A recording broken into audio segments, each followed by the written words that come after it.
விஷயம் எல்லாமே வந்து ரொம்ப பர்ஃபெக்டாக பண்ணிட்டு இருக்காரு விக்கி பிரதர். ஸோ அவருக்கு மனமார்ந்த ஒரு நல்ல ஒரு பாராட்டு கைத்தட்டு மூலிமா கொடுங்க அவருக்கு.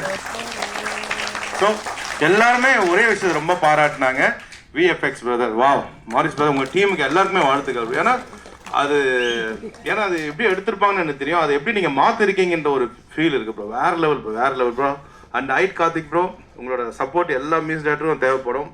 ஸோ எக்ஸலண்ட் ரேப்பர் அண்ட் நல்ல lyric writer. And Hari bro, நல்லா இருக்கீங்களா ப்ரோ? சூப்பர் ப்ரோ, வாழ்த்துக்கள் ப்ரோ வந்ததுக்கு. அண்ட் அந்த கேமராமேன் பிரதருக்கும் நல்ல பலத்த கரகோஷம் கொடுங்க இந்த நேரத்தில். எல்லாருக்குமே கொடுங்க, ஏன்னா வந்து ஹைலி டேலண்ட் டீம் இது ஆக்சுவலாக. அண்டு அப்புறம் வந்து நம்ம சி சத்யா பிரதர், மியூசிக் டைரக்டர்லேயே ரொம்ப அழகான மியூசிக் டைரக்டர் அவர் தான் ஆக்சுவலாக. ரொம்ப அழகாக வெள்ளையாக சூப்பராக இருப்பார். எங்களால் கொஞ்சம் பொறாமையாகவே இருக்கும் ஆக்சுவலாக, என்னடா ரவுடி மாதிரி இருக்குமேன்னு சொல்லிட்டு. பட் அவர் பார்க்க ரொம்ப கலையாக அழகாக இருப்பார். அதே மாதிரி அவர் மியூசிக்குமே வந்து ரொம்ப ஸ்வீட்டாகவும் ரொம்ப அழகாக இருக்கும். ஒரு சின்ன ஃபோக் சாங்கை கூட அது பீட் ரொம்ப கம்மியாக தான் இருக்கும். மாசமா சாங் ரொம்ப சின்ன பீட்டாக இருந்தாலும் எல்லாரையும் ஆட வைப்பார் ஆக்சுவலாக. Sathya brother, thank you so much bro. உங்களை மீட் பண்ணது ரொம்ப ஹாப்பியாக ஃபீல் பண்ணுறேன். அண்டு நான் இங்கே ஒரு ஸ்ரீகாந்த் தேவா நிற்கிறேன்னா கண்டிப்பாக அதுக்கு முக்கியமாக காரணம் எங்கள் அப்பா தான்.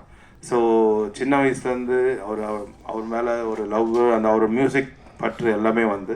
ஆனால் வந்து எனக்கு மியூசிக் மேலே இன்ட்ரெஸ்ட் இருந்தது, அது உண்மை தான். பட் நான் ஒரு கீபோர்ட் பிளேயராக மாறணும்னா அது எங்கள் சித்தப்பா, முரளி சித்தப்பா தான் மிகப்பெரிய காரணம். அதாவது எல்லாரும் என்னை இன்டர்வியூவில் கேட்பாங்க, நீங்கள் மியூசிக் வந்து எப்போ கற்றுக்கிட்டீங்கன்னு சொல்லிட்டு. நான் கற்றுக்கவே இல்லை, அதான் உண்மை ஆக்சுவலாக. சின்ன வயசுலேருந்தே அவங்க பிளேயிங் நான் பார்த்து வளர்ந்த வந்தேன் ஆக்சுவலாக. சபீர் சித்தப்பா இருக்கட்டும், அண்ட் முரளி சித்தப்பா, சிவா சித்தப்பா இருக்கட்டும், அவங்க அந்த கை, அந்த விரல்கள் அந்த கீபோர்ட் மேலே படும்பொழுது எனக்கு சின்ன வயசுலேருந்து அந்த ஞாபகம் அப்படியே இது என்னோட விரல் எப்படி அந்த கீபோர்டில் படம் சொல்லிட்டு. ஸோ அந்த ஒரு கடவுளுக்கும் மேலேயே நான் நினைக்கிறது எங்கள் சித்தப்பாவை தான் ஆக்சுவலாக. ஸோ நான் இங்கே நிற்கிறேன்னா கண்டிப்பாக எங்கள் சித்தப்பா எல்லாமே இருக்காது. கண்டிப்பாக ரொம்ப இந்த முரளி சித்தப்பா என்னோட எப்போதுமே அவர் பிளெஸிங் எங்களுக்கு இருக்கணும்னு சொல்லிட்டு நாங்கள் கடவுள்கிட்ட வேண்டிப்போம். அவர் இந்த நிகழ்ச்சி வந்து பிளஸ் பண்ணது மிகப்பெரிய விஷயம். அவருக்கும்